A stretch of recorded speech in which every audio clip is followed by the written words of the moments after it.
Bonsoir tout le monde, ici Monsieur Cacahuète et Zo. ce soir ou plutôt ce matin, enfin moi c'est question de point de vue.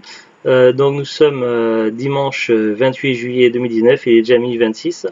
On a vu ce film, ou plutôt enfin on peut appeler ça un film, sauf qu'à la base c'est plutôt une petite série. Donc on a vu ça donc samedi soir. Donc enfin hier cette nuit, enfin voilà cette nuit, on a vu ça cette nuit. Il se trouve que donc le précédent film, le précédent DVD, c'était Ma vie sans lui qui avait choisi The Lutte, donc là c'était à mon tour. Et donc là il s'agit de Street Fighter Assassin's Fist. Donc c'était un DVD acheté à Noz. Donc à la base c'était une web, c'est quoi? Rien. À la base c'est une web série je crois, puis ils ont fait un montage pour le DVD, ils en ont fait un film d'une durée de 145 minutes. Une Euh, seule. Non, 145 minutes. La série elle-même, elle fait plus, mais le montage, ils ont coupé. Parce que, il y a deux éditions différentes. Il y a l'édition en série et l'édition en film. Et là, c'est la version film. Ah oui, bah, t'as l'impression que c'était trop. C'est parce que pour toi, tu as trouvé des longueurs. C'est comme moi, quand il y a un truc qui m'intéresse un peu moins, voilà, mais Mais c'est si, tout. il était bien le film, mais trop long. Je te Et... jure, j'ai eu l'impression de voir qu'il.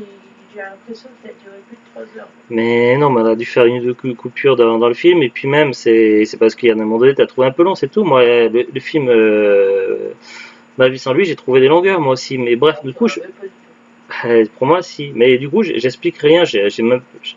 Bah oui, mais c'est bon. Mais non, Tu c'est connais toi, mon avis avant de tu... dormir. Bon, bref. Donc, je vais vous lire le synopsis parce que il y a eu plusieurs films Street Fighter, des films d'animation, des séries, des séries animées. C'est pas forcément évident de s'y retrouver. Donc, je vais déjà vous lire le synopsis et après, donc, on va résumer un petit peu. Alors, Street Fighter Assassin's Fist, soyez les témoins de l'origine des personnages légendaires du célèbre jeu de combat. Alors, ça sera pas, on va pas être dans ce film-là, on n'est pas les témoins de l'origine de tous les personnages. C'est surtout centré sur Ryu, Ken et leur maître et l'origine d'Akuma. Alors, Street Fighter Assassin's Fist retrace l'origine de l'une des franchises des jeux de combat les plus réussis et les plus reconnaissables de tous les temps. Elle suit les premières années d'entraînement des personnages emblématiques Ryu et Ken et leur vie de guerriers traditionnels dans les montagnes désertes et isolées du Japon. Entraînés par leur maître Guken, les deux garçons sont les derniers pratiquants de l'ancien style de combat connu sous le nom d'Ansatsuken, point assassin. Alors que leur formation touche à sa fin et qu'ils en apprennent plus sur le passé mystérieux de leur maître et le sombre héritage attaché au style Ansatsuken, Ken et Ryu vont-ils rester amis ou devenir de terribles rivaux? On le sait qu'à travers les différents supports et jeux vidéo, séries et autres, on sait qu'ils vont être à la fois rivaux et amis et que ça posera pas de réels problèmes là-dessus. Alors pour résumer un petit peu, donc J'adore Ken. déjà vous ne verrez pas les personnages emblématiques de Guile, Chun-Li et autres. Donc les seuls personnages vraiment de la franchise des jeux vidéo que l'on verra, je parle vraiment du jeu de combat que l'on peut incarner, je parle pas des personnages autour, donc il y aura Ryu, Ken et Akuma. Euh, alors donc on a Ryu et Ken qui sont apprentis, donc au début on ne sait pas depuis combien de temps, on ne le sait pas tout de suite, on le sait Le après. film le dit, ça fait 13 ans. Oui non mais ils disent pas les premiers instants. J'essaie de commencer à résumer. Donc au début, au premier instant, on ne sait pas depuis combien de temps ils s'entraînent. Après, on sait qu'ils sont sur le point qu'ils sont impatients, qu'ils sont sur le point de vouloir apprendre la technique du Hadoken. Et c'est à ce moment-là, donc on va commencer à revenir un petit peu en arrière, tout ça, sur leur passé, de savoir depuis combien de temps ils sont là. Donc c'est à peu près 13 ans, c'est ça tu me disais? Et il dit ça faisait 13 ans pour Ryu et 7 pour. 13 ans pour Yu et 7 ans pour Ken. Hmm. Et donc Ryu, donc il a été trouvé par un vieil homme un peu fou qui habite dans le coin. Et il a été confié donc au maître, donc c'est Shensha, je sais plus comment il s'appelle. Non, non, ça c'est l'ancien maître d'avant. Non, lui par Goki. Guken, voilà. Il a Ok. été donc confié à Goken, qu'il a élevé un petit peu comme son fils, en quelque sorte, et comme il n'avait pas de nom, donc il lui a donné le nom de Ryu. Et Ken est arrivé un peu plus tard, donc il arrivait un peu plus tard et il avait des problèmes de comportement et tout. Et il avait subi la perte d'un être cher. Et donc le père de Ken avait confié donc du coup Ken à ce grand maître Goken et du coup il s'est entraîné, il a passé des années d'entraînement avec Ryu et s'est lié d'amitié.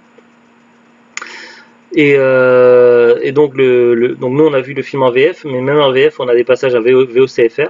Donc le film bascule de temps en temps entre le passage VF présent avec Ryu, Ken et leur maître Guken, et le passé où on retrouve Guken, son frère et leur maître qui s'appelait Chancha je crois. Et là à ce moment-là c'est uniquement en VOSTFR. Et du coup, on en apprend un peu plus sur les origines de l'art martial qui pratique. C'est un art un petit peu particulier qui combine art martial et pouvoirs paranormaux assez spécifiques. Et il se trouve donc qu'il existe deux voies différentes d'apprendre cet art. Une voie qui est un petit peu plus rapide, mais plus violente et plus brutale, et qui a un certain côté maléfique et destructeur. Et une autre voie qui est plus modérée, mais qu'il s'agit d'une maîtrise un petit peu entre les deux et qu'il faut pouvoir conserver cette maîtrise et qui est un peu plus soft et qui demande d'être plus zen, plus de concentration et autres. Enfin, c'est pas tout à fait pareil. Et donc le maître Guken donc apprend cette nouvelle voie à Ryu et Ken. Et donc il leur cache donc il ne leur dit pas au début que les origines de leur art, tout ça, il ne leur apprend pas l'autre voie. Seulement par la force des choses, donc ils vont être amenés à en savoir plus et il va leur raconter son passé à un moment donné. Et donc l'origine de leur art prend des racines à l'époque des samouraïs. Et à ce moment-là, donc les adeptes mouraient assez vite, puisqu'ils utilisaient l'ancienne pratique de star martial qui était vraiment, donc l'Atsatsuken, qui était vraiment très violente et très maléfique. Et en général, elle résultait par cette maîtrise d'art martial était tellement dangereuse, maléfique, que les adeptes en mouraient. Aucun pratiquant n'avait réussi à maîtriser cette technique. À l'exception d'un seul, donc le frère du maître Ryuken, qui avait disparu, on n'en entendait plus parler. Et il se trouve que la maîtrise de cet art a changé cet homme-là qui s'appelait Guki en créature maléfique, et ce genre de créature maléfique dans les légendes est appelé Akuma. D'où le fameux personnage Akuma dans le jeu vidéo Street Fighter qui a une apparence bien spécifique, mais qui utilise des pouvoirs assez similaires aux pouvoirs et aux techniques de Ryu et Ken. À savoir que pour l'anecdote, dans le Super Street Fighter 2 Turbo sur PC, donc j'avais ce jeu autrefois sur PC, si on faisait que des perfects, donc à l'époque je me débrouillais bien au Street Fighter, et donc lorsque je ne faisais que des perfects à Super Street Fighter 2 Turbo sur PC, à ce moment-là, au lieu que ce soit Bison le boss final, c'était Akuma. Depuis, j'ai vraiment perdu. Je me débrouille un petit peu, mais de là à faire que des perfects, franchement, c'est assez rare que j'en fais maintenant. Mais bon, j'arrive à terminer les Street Fighter avec plus ou moins de mal, mais bon, voilà, j'ai plus la maîtrise que j'avais quand j'étais plus jeune. Et en même temps, je jouais sur la version PC, donc la version que je joue actuellement sur PS4, elle est tirée directement de la bande arcade, la version arcade, qui est bien plus difficile aussi. Également, la difficulté n'est pas la même, donc ça joue aussi. Donc voilà, après Akuma, il y a eu plusieurs versions d'Akuma durant les Street Fighter différents. Il y a un des deux Street Fighter qui est sorti sur Switch, contient les personnages de Evil Ryu et de Violent Ken. Et c'est marrant parce que on peut comprendre du coup avec ce film-là, en fait, c'est s'il bascule du côté obscur de cette maîtrise de pouvoir, ils peuvent devenir violents et perdre le contrôle, et du coup c'est peut-être comme ça qu'ils ont créé les fameux personnages Violent Ken et Evil Ryu qui sont exclusifs à l'un des deux Street Fighter sur Switch. Et je pense que ça joue là-dessus.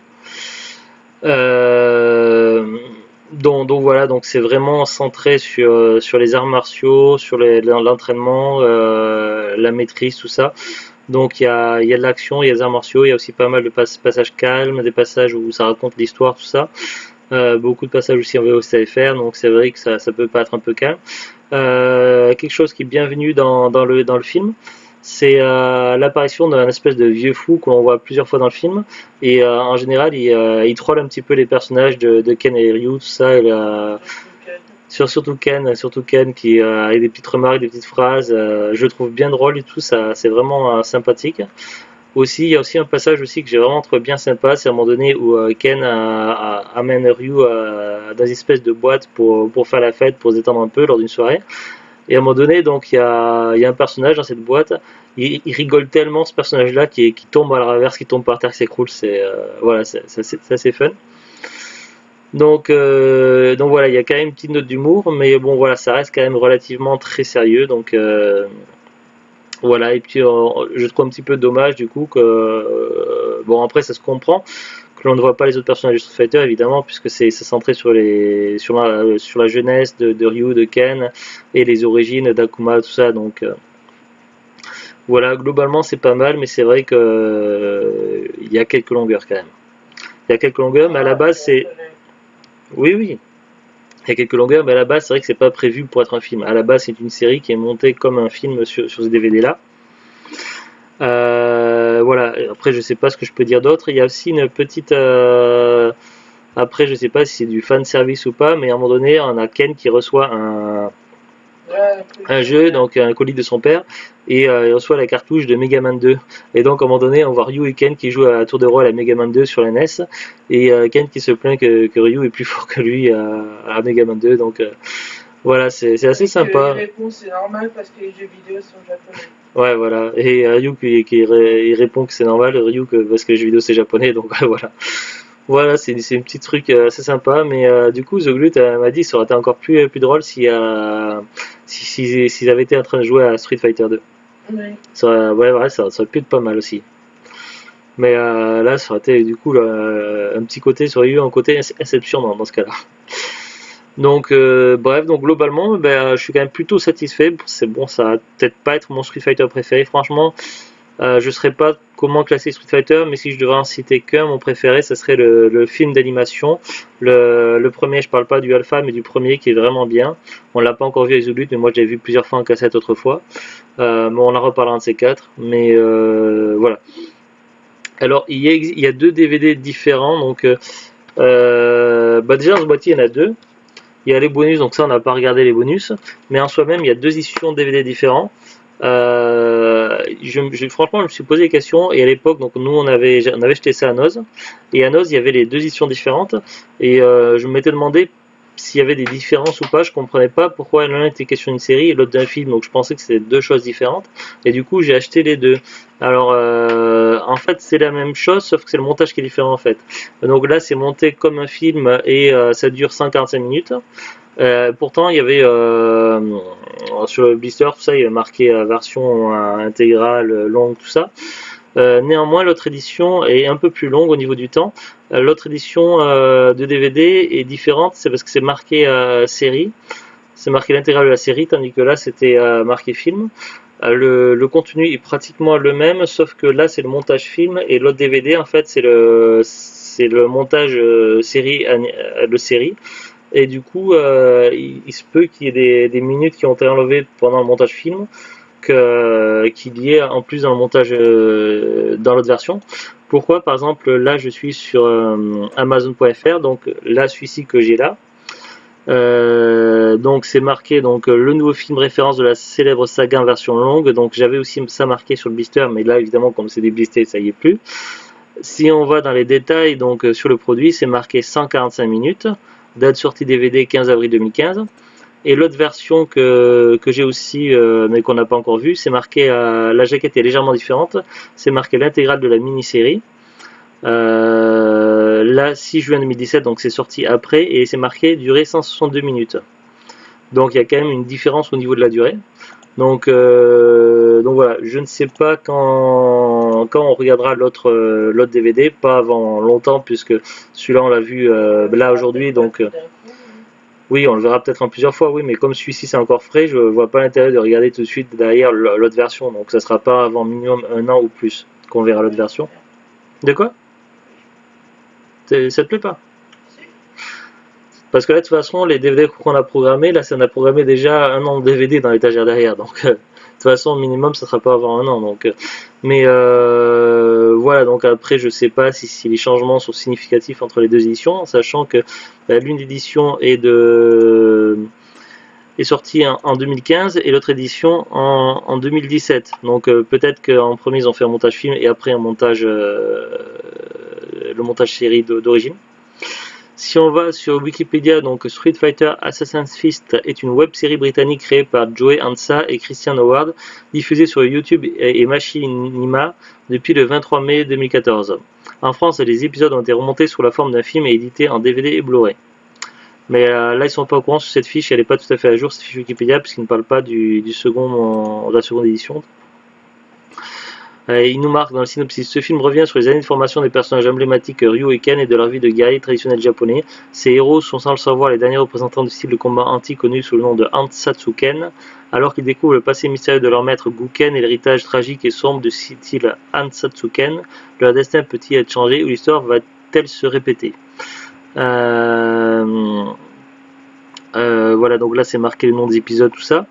Une chose que j'ai voulu t'as remarqué un petit peu avant moi, mais c'est vrai que c'est un peu perturbant quand on le sait, c'est oui, il y avait le personnage d'acteur qui jouait Ken, il avait l'air de porter une perruque. Ça faisait un peu bizarre et effectivement, oui, déjà on voit que ses cheveux sont blonds et ses sourcils sont noirs. Donc ça, déjà, ça fait un peu bizarre. Et puis effectivement, donc Zulu a fait une recherche, je crois, sur internet et apparemment, donc l'acteur qui jouait Ken, normalement, il est brun à la base. Donc il y a de grandes chances qu'il portait une perruque pendant la série. Et aussi, autre chose que je voulais dire, je sais plus du coup. Il fait chaud. Oui, non, mais pas de rapport à la température. Ça va revenir peut-être après. Donc le DVD est toujours trouvable, donc celui-ci toujours trouvable sur Amazon. Donc j'ai pas regardé l'autre. Donc cette édition-là en film est expédiée vendue par Amazon à 9,99. Donc nous on l'a payé bien moins cher à Noz. L'autre édition, donc j'ai pas regardé. Donc l'édition en série. Alors je regarde sur Amazon.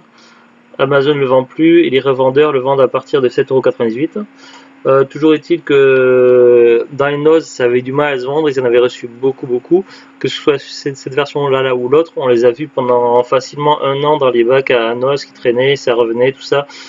Donc voilà, peut-être qu'en surveillant Noz par chez vous, si vous voulez vraiment ce DVD-là, vous pourrez peut-être le trouver. Sinon, attendre que ça réapparaisse, parce que bon, sur internet, ça fait un peu cher quand même, 10 €, en sachant que c'est pas le meilleur pour moi Street Fighter. Voilà, donc après, donc voilà, après on apprend pas mal de choses intéressantes.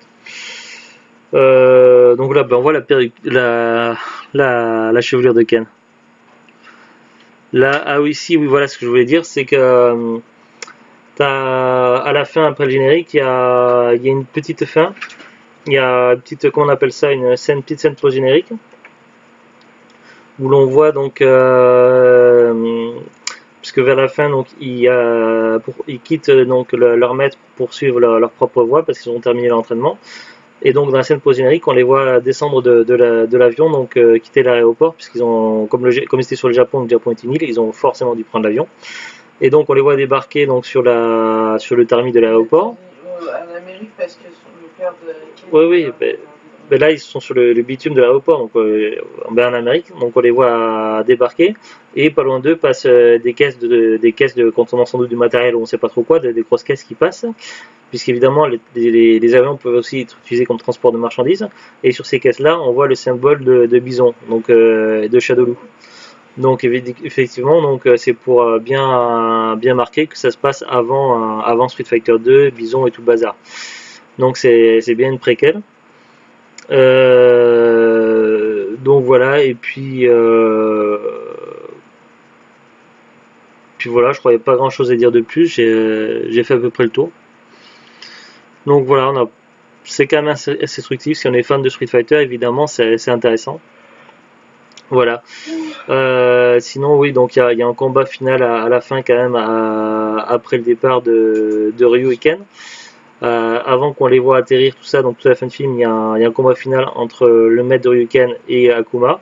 On ne sait pas comment, on ne voit pas le déroulement de ce combat, on les voit qui vont s'affronter. Mais bon, si on connaît un petit peu l'histoire de Street Fighter, tout ça, on se doute comment ça va finir. Après, il y a plusieurs versions et il me semble que dans certaines versions, Akuma était un camarade élève, un camarade de Ryu et Ken qui était également élève du même maître. Donc, mais, il y a plusieurs versions différentes, mais là, ce n'est pas le cas. Donc après, c'est vrai que le personnage d'Akuma il reste quand même assez mystérieux, mais bon, on apprend pas mal de choses intéressantes et ça permet d'éclaircir pas mal de choses sur les origines, tout ça. Donc c'est assez sympathique dans ce sens-là. Allez, sur ce, donc je vous dis à très bientôt et bonne soirée. Au revoir.